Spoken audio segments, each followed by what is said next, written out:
The sound of a wooden flute echoed through the quiet morning air at Lake Victoria Hippo Sanctuary. The massive hippo, standing over 200 yards away in the shallow water, suddenly stopped. Her ears shot straight up, and then something no one could believe happened. The 3-ton creature began to move through the water. The surface rippled violently. Onlookers gasped in amazement, but the old man holding the flute stood still, tears streaming down his face. He knew exactly what was about to happen because 35 years ago, he and this hippo had been everything to each other. In 1988, Michael Patterson was only 28 years old when he walked into San Diego Zoo with his freshly minted marine biology degree and eyes full of dreams. He didn't expect that his first trip to the hippo enclosure would change his entire life forever. In the dark corner of a separate pool, a baby hippo was trembling. Her small body huddled against the cold concrete wall. McKenna, they called her, was only 2 years old. She had been rescued from a village in Tanzania after her pod was massacred by poachers hunting for ivory from nearby elephants. Rangers found her standing in the muddy riverbank beside her mother's body, refusing to leave even after 3 days had passed. When brought to America, McKenna refused to eat, refused to enter the water, refused to let anyone touch her. The zoo director told Michael that if this continued, they would have to transfer McKenna to a specialized facility. That was their polite way of saying they were waiting for her to die. Michael looked into the baby hippo's eyes and saw something familiar. Pain, loss, the feeling of being abandoned. He recognized himself in them. Michael had lost his parents when he was 12 in a car accident. He grew up in foster homes, always feeling like an outsider, always craving a real connection with someone. Looking at McKenna, he understood that loneliness had no borders between human and animal. That night, Michael did something no one at the zoo had ever done. He brought a sleeping bag and lay right outside McKenna's pool. Not speaking, not trying to touch, simply being there. The first hour passed in silence, the second hour as well. But around 3 o'clock in the morning, Michael heard a small sound, a gentle grunt. He opened his eyes and saw McKenna had moved closer, her small snout poking through the gap in the barriers. Michael slowly raised his hand, not touching, just letting McKenna sniff. And then, after weeks of rejecting all contact, McKenna gently touched her nose to his palm. That was the beginning of a friendship that would challenge every boundary. For the next 6 months, Michael slept beside McKenna's pool every night. During the day, he spent every spare minute with the baby hippo. He learned that McKenna loved music, especially the sound of a wooden flute. Michael didn't know how to play any instrument, but he bought an old flute from a craft market and taught himself. At first, the melodies he played sounded like an injured bird, but McKenna didn't seem to mind. The little hippo would bob her head in the water, ears flapping gently to the rhythm. Every morning, Michael would play the same song, "You Are My Sunshine." It was the song his mother used to sing to him before she passed away. Now, he played it for McKenna, and somehow it healed something in both of them. When McKenna turned 3, she was big enough to participate in visitor interaction activities. Michael had trained her to do many things, but what McKenna loved most was painting. Michael had read about dolphins who could hold brushes with their flippers, and he decided to try with McKenna using a special mouth-held brush attachment designed specifically for hippos. The first session, McKenna simply dropped the brush into the water. The second time, she dipped the brush in paint and then splashed paint all over Michael. But by the third week, magic happened. McKenna held the brush, dipped it in green paint, and drew a wavy line across the canvas. Michael couldn't believe his eyes. From then on, every Wednesday and Friday afternoon, they would paint together. McKenna preferred green the most, and her paintings always had flowing, water-like strokes. The zoo sold some of the paintings for fundraising, and McKenna became the star of the place. But more than anything, McKenna and Michael simply enjoyed being together. They played games in the pool with Michael tossing floating toys and McKenna always catching them. They bathed together on hot summer days with McKenna spraying water at Michael until he was soaked from head to toe. They simply sat together on quiet afternoons, needing no words, just enjoying each other's presence. Zoo workers said they had never seen a bond like this. McKenna didn't just trust Michael. She loved him. And Michael, who had spent his life feeling like he didn't belong anywhere, had finally found where he was completely accepted. But then 1990 came and everything fell apart. The economic recession had severely affected the zoo's budget. They had to cut staff. Michael, with the shortest tenure, was one of the first to be laid off. He remembered that day clearly. The director called him into the office, face full of regret. They had tried their best, but there was no other way. Michael didn't cry when he heard the news. He just nodded, thanked them for the opportunity, and walked out. But when he went to McKenna's pool to say goodbye, that's when everything shattered. McKenna knew. Somehow the hippo always knew when something was wrong.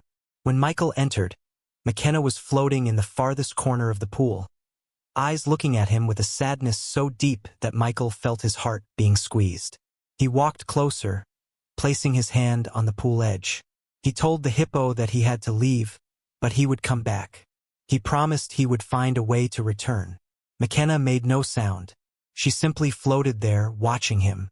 Michael stayed there for an hour, sitting by the pool's edge, trying to memorize every detail.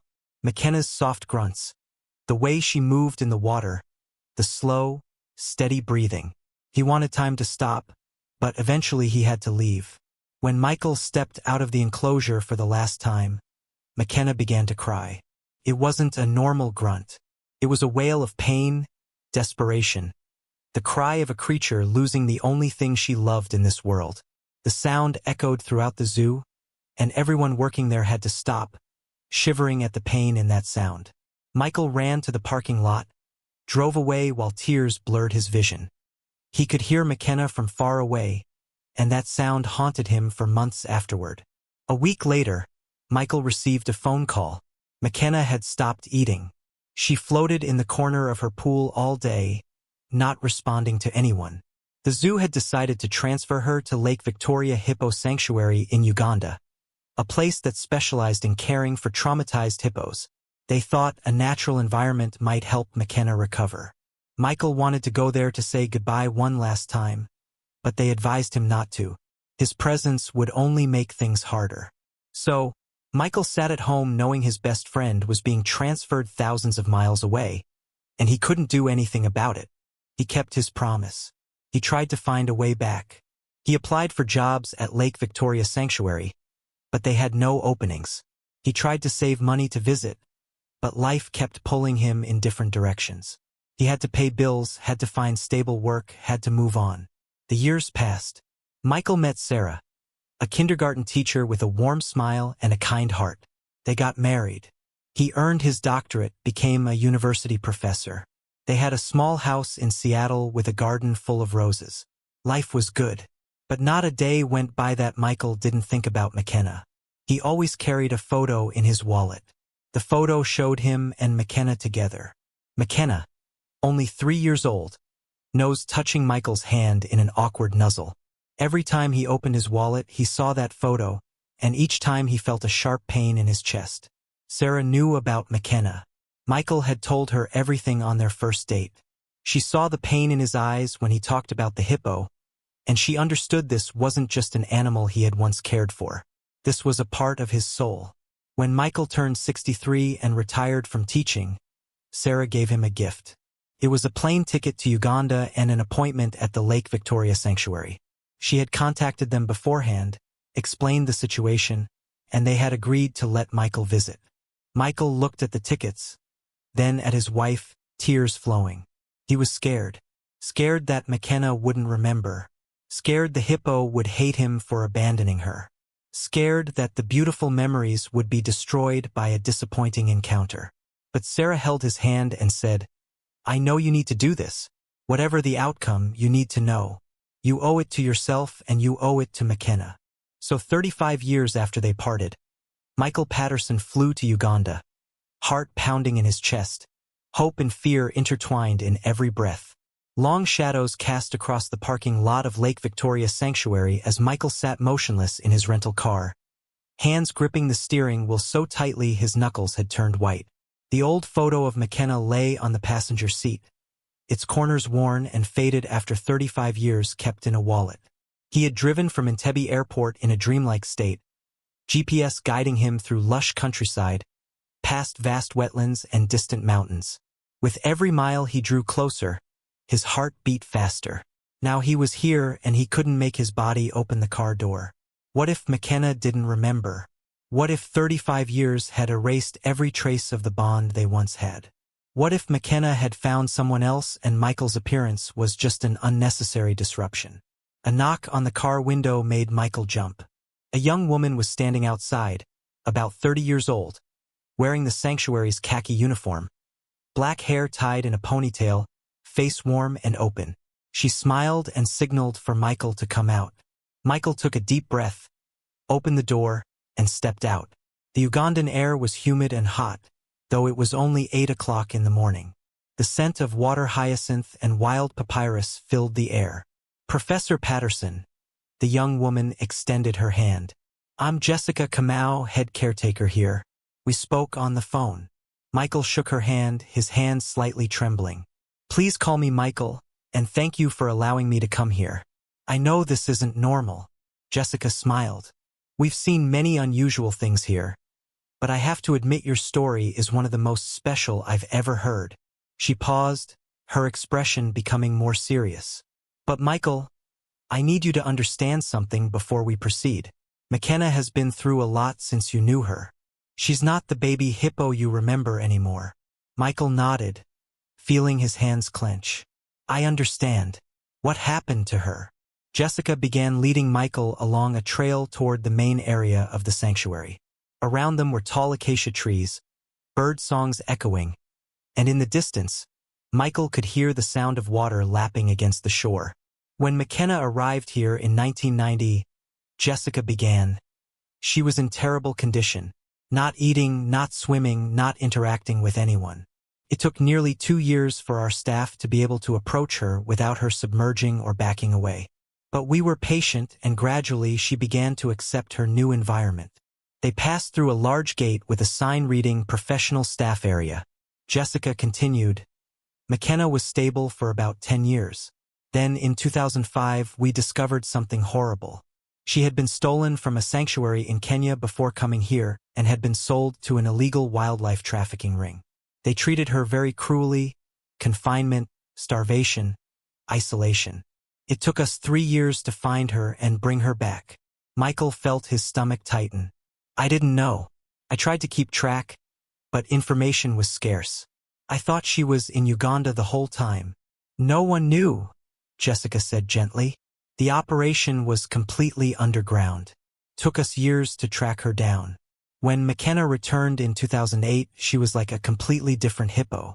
Withdrawn, untrusting, sometimes aggressive toward other hippos. It took us another 5 years for her to calm down again. They stopped in front of a small building. Jessica turned to look at Michael, eyes full of sympathy but also warning. Michael, I've been caring for McKenna for 15 years. She trusts me, but only to a certain extent. She doesn't let anyone else approach closely except me and 2 other caretakers. She lives in a separate cove, away from the main pod. She never responds to visitors. You need to be prepared for the possibility that she won't recognize you, or worse, she might react negatively. Michael swallowed hard. I understand, but I have to try. I owe her that. Jessica nodded. All right, but we'll do this carefully. You'll stand on the observation platform at least 50 feet from the water. If she shows no response after 15 minutes, we'll try again tomorrow. No pressure, no forcing. They entered the building and got into an all-terrain vehicle. Jessica drove through winding paths in the sanctuary. Michael stared intently out the window, trying to catch sight of any hippos. He saw a few in the distance, large figures moving slowly in the water and along the muddy banks. After 10 minutes, they stopped at a wide area with a wooden observation platform. Beyond the platform was a large cove with clear water, papyrus reeds along the edges, and many trees providing shade. And there, floating in the center of the cove, was a large hippo. Michael felt his breath stop. McKenna had changed so much. She was no longer the small baby hippo Michael remembered. She was a full-grown female hippo, massive, over 14 feet long and weighing more than 3 tons. Her skin was thick and glistened in the morning sun. But there was something about the way she floated, the way she held her head that made Michael certain it was McKenna. "That's her," Michael whispered, voice trembling. "That's McKenna." Jessica nodded. "She usually floats there in the morning. It's her favorite spot." She pointed to the platform. "You can approach there, but don't go into the water. Call her name if you want. But Michael, don't be disappointed if she doesn't respond." Michael walked to the platform edge, hands gripping the wooden railing. He was about 50 feet from McKenna. From this distance, he could see every detail. The scars on McKenna's skin, the way one ear had a small notch, the way she floated with her eyes half closed as if lost in memories.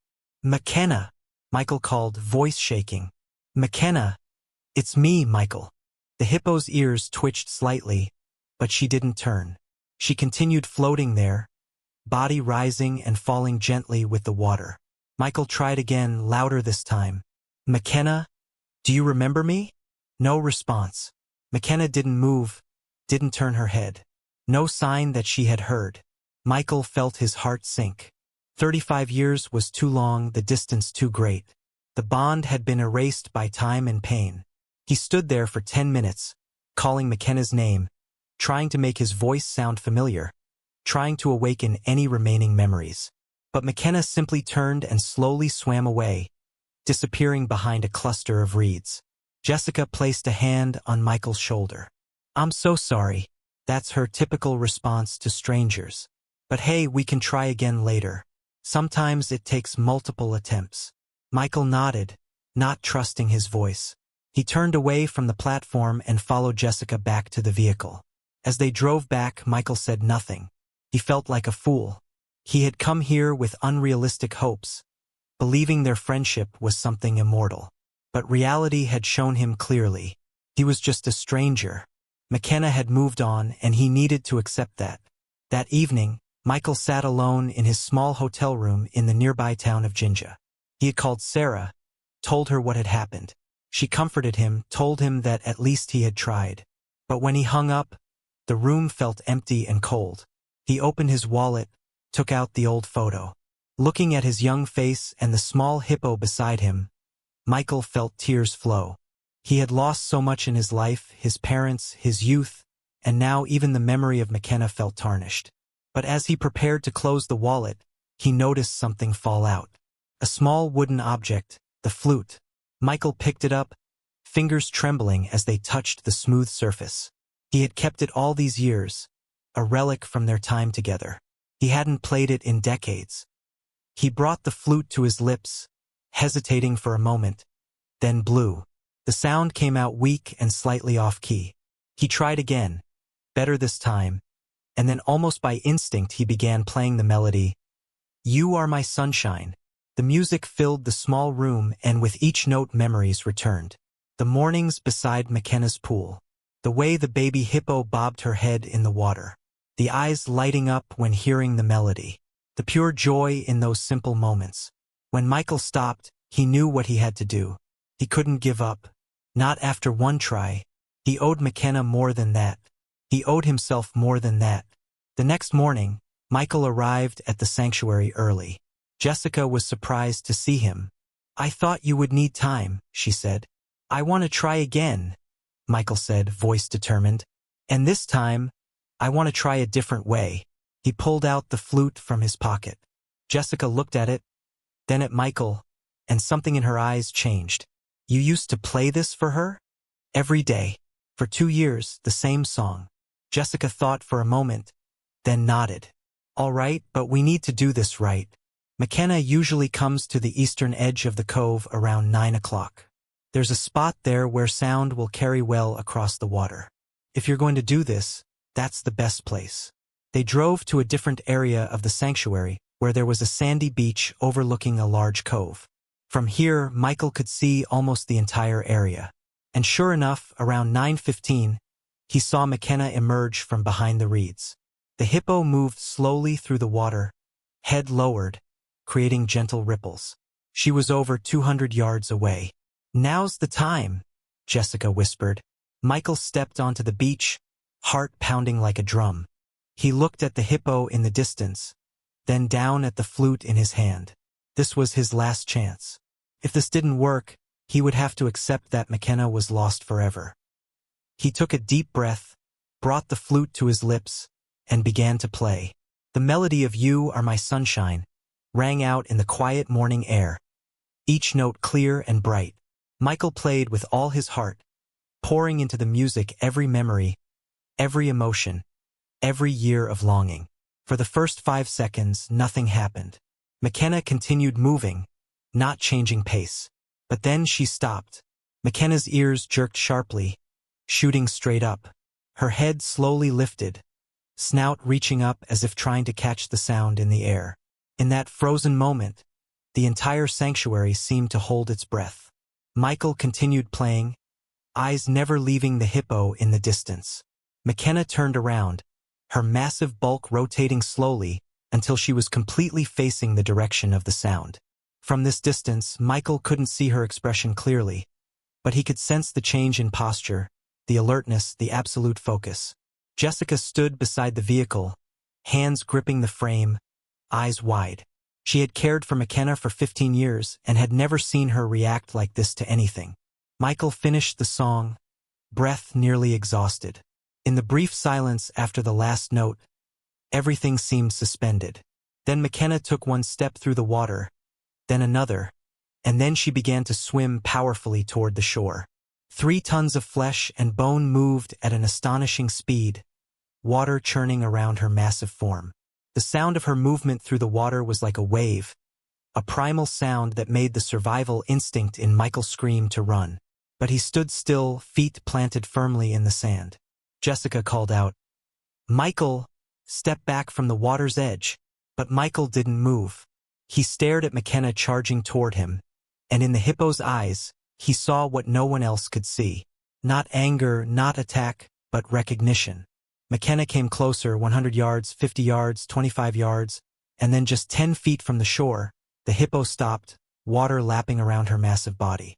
Michael and McKenna looked at each other, nothing between them but water and 35 years of time. The hippo breathed heavily, warm breath from her nostrils creating small clouds in the morning air.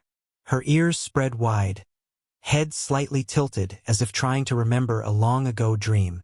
Michael knelt down by the water's edge, raising his hand slowly, non-threateningly.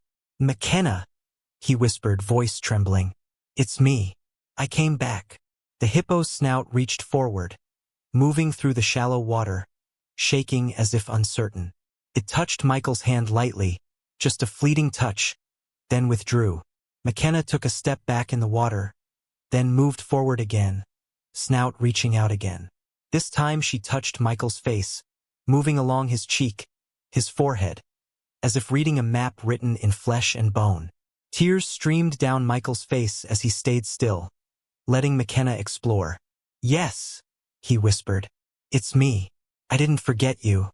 Never." Jessica stood in the distance, hand covering her mouth, eyes also brimming with tears.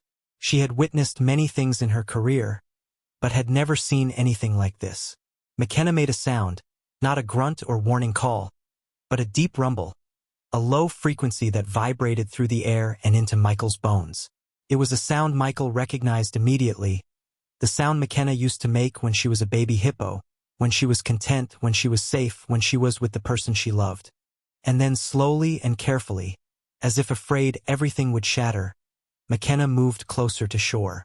Her massive head came forward and she placed her snout against Michael's chest, just like she had done 35 years ago when she was just a small baby hippo needing comfort. Michael placed both hands on McKenna's head, touching the thick, smooth skin, feeling the warmth beneath his palms. He cried uncontrollably, his whole body shaking. "I'm sorry," he said between sobs. "I'm so sorry for leaving you. I didn't want to. I never wanted to abandon you." They stayed like that for an unmeasurable amount of time. Maybe 5 minutes, maybe 15. Time no longer had meaning. Only this moment existed, this connection, this friendship that had overcome every impossibility to find its way back together. Finally, McKenna lifted her head. She looked into Michael's eyes and Michael could see clearly pain, longing, but also joy, forgiveness, and something like love that no barrier between species could prevent. McKenna backed into the water and turned her body. For a second, Michael thought she would leave, but instead McKenna looked over her shoulder, eyes gesturing as if saying, "Follow me." Michael looked at Jessica, who nodded vigorously. "The water is shallow along the edge. You can wade in." Michael took off his shoes and stepped into the warm water. He began following McKenna, and the hippo led him along the shoreline toward a cluster of papyrus reeds at the edge of the cove. When they arrived, McKenna stopped beside a fallen log, one that had clearly been there for many years. McKenna turned to look at Michael, then used her snout to point to something on the muddy bank near the log. There, half buried in the earth, was something colorful. Michael knelt down in the shallow water and dug it out. It was a small piece of canvas, old and rotting, but when he turned it over, he could still see traces of green paint, the wavy lines McKenna used to make. It was part of one of her old paintings from the zoo. Somehow McKenna had kept it all these years, carried it with her everywhere she went, buried it in the safest place she knew. Michael looked up at McKenna, stunned. "You kept it all this time." McKenna made a gentle rumble, snout touching Michael's shoulder. Then, unexpectedly, she nudged him toward the reeds. Michael understood. They used to play games. Michael laughed through tears and moved to hide behind the papyrus cluster. He waited, heart pounding with excitement like a child. After a moment, he heard the sound of water moving, breathing getting closer. And then McKenna's snout appeared through the reeds, pushing them aside and touching Michael's arm gently. She had found him. McKenna made a happy grunt, and Michael felt his heart soar. She remembered everything. Jessica, who had followed at a safe distance along the shore, came closer. "I can't believe this," she said, voice full of amazement. "Michael, in 15 years, McKenna has never trusted anyone like this. Never played, never voluntarily approached anyone. You just witnessed a miracle." Michael smiled, hands still touching McKenna's head. "Not a miracle, just friendship. True friendship never dies." In the following days, Michael stayed in Uganda, spending every possible moment with McKenna. Jessica had allowed him supervised access to the cove, something they rarely did with anyone. But clearly McKenna needed this, and so did Michael. They did all the things they used to do. Michael played the flute every morning, and McKenna bobbed her head in the water to the rhythm. They played games along the shore. They sat together in the afternoons, Michael on the bank and McKenna floating nearby, needing no words, just enjoying each other's presence. One day, Jessica brought painting supplies. "I heard you and McKenna used to paint together," she said with a smile. Michael looked at the brushes and waterproof canvas, then at McKenna. "Do you want to try?" McKenna approached, snout exploring the canvas that had been secured to a floating frame.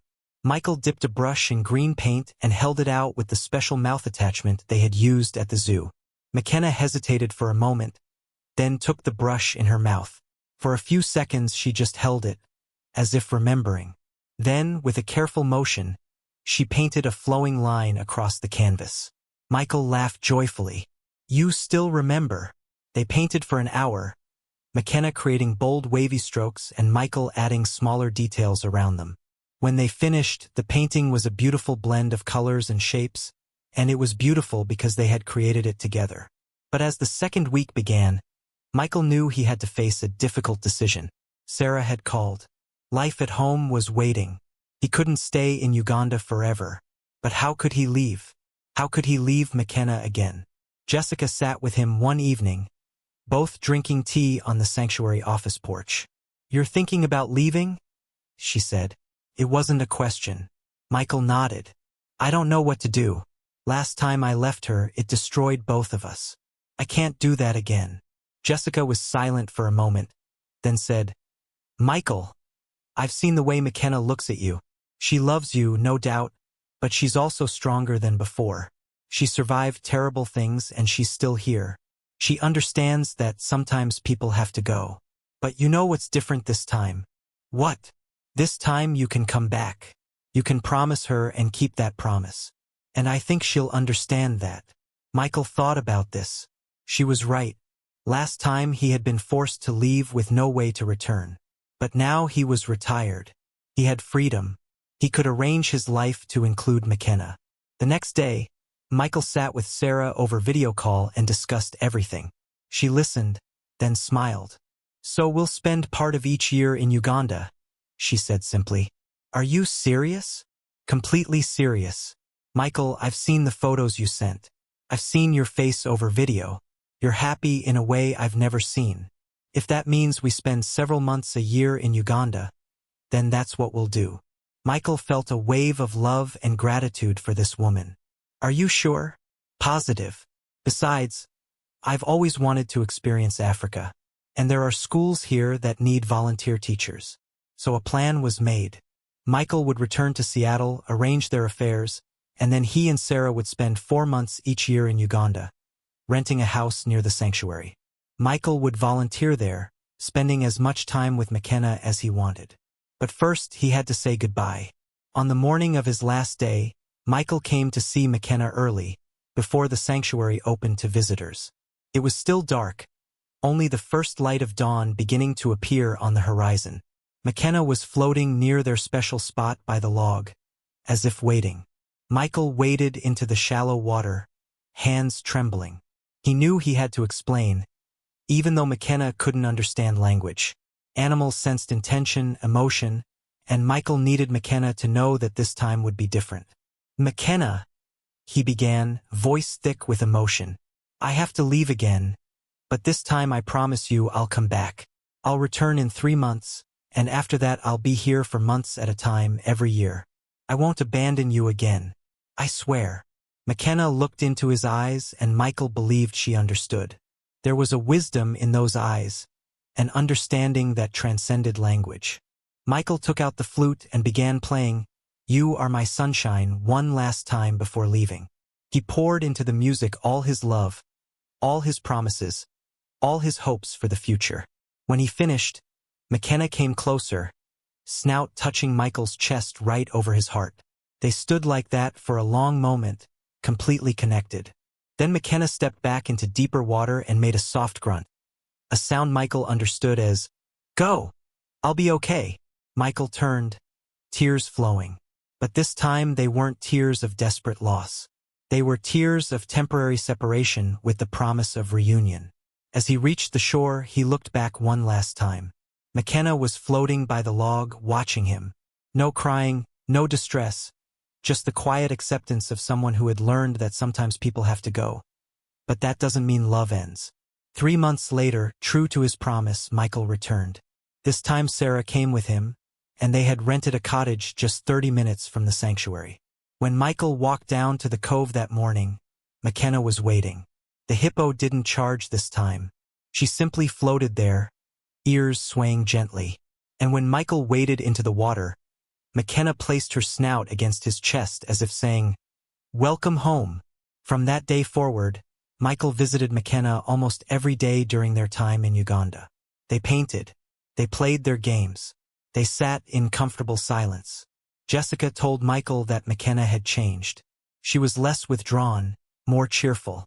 She even began interacting more with other hippos in the sanctuary, something she had rarely done before. "You gave her something we couldn't," Jessica told Michael one day. "You showed her that no matter how hurt you've been, no matter what you've lost, true love always finds its way back." Michael looked at McKenna now, floating peacefully in the morning sun, and he thought about their long journey. 35 years of separation, the pain, the loss, but ultimately the reunion. And he understood this wasn't just a story about a man and a hippo. This was a story about the capacity to heal, about the power of memory, about how true love isn't limited by time or distance or even the boundaries between species. Some bonds are too deep to be broken. And sometimes, if you're lucky enough, you get a second chance with those you love most. Michael had received that chance, and he would never, ever let it slip away again. Every morning as the sun rose over Lake Victoria, a special sound rang out, the sound of a wooden flute playing the melody, "You Are My Sunshine." And every morning, a massive hippo floated near the shore, head bobbing gently, waiting for her best friend to arrive. Because some friendships don't need words, don't need explanations. They just need a heart willing to remember, a soul willing to forgive, and a promise kept firm through time.